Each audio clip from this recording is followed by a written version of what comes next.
The first image is the most important image of your film because the first image is the only image that everybody's actually going to read. When your producer or agent or manager flips the script to the first page and takes a look, it's actually that line that makes them decide, you know what, I'm going to send this one out for coverage, or maybe I'll read this myself. Similarly, when your script goes to a coverage reader, if you think about the math of being a coverage reader, reading scripts for about $50 a script, you as a consumer pay probably about $150 for coverage, but they're actually getting paid $50 a script.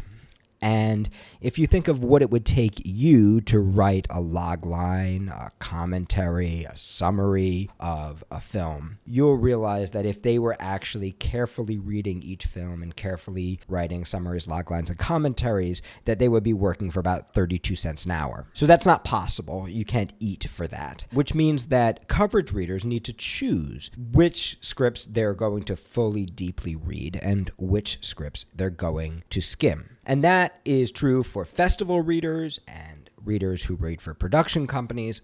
They actually can't afford to read every single script carefully. And even if the economic reason for skimming didn't exist, there is an emotional reason that's even more powerful, which is that almost everything they read is bad.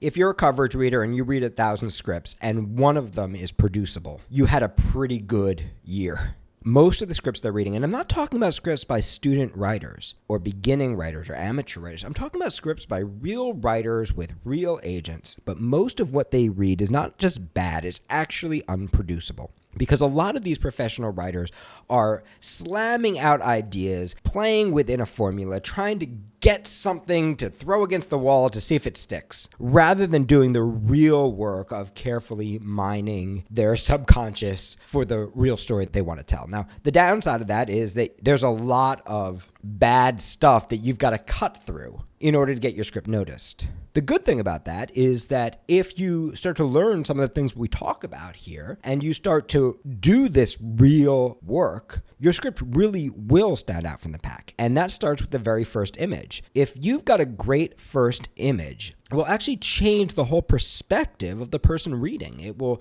stop them from saying, another bad script. Okay, let's see if I can get through this. And it will start them saying, oh my God, this is actually kind of cool. Because the secret of every coverage reader is that even though they dread reading another bad script, they are desperately hoping to find that diamond in the rough.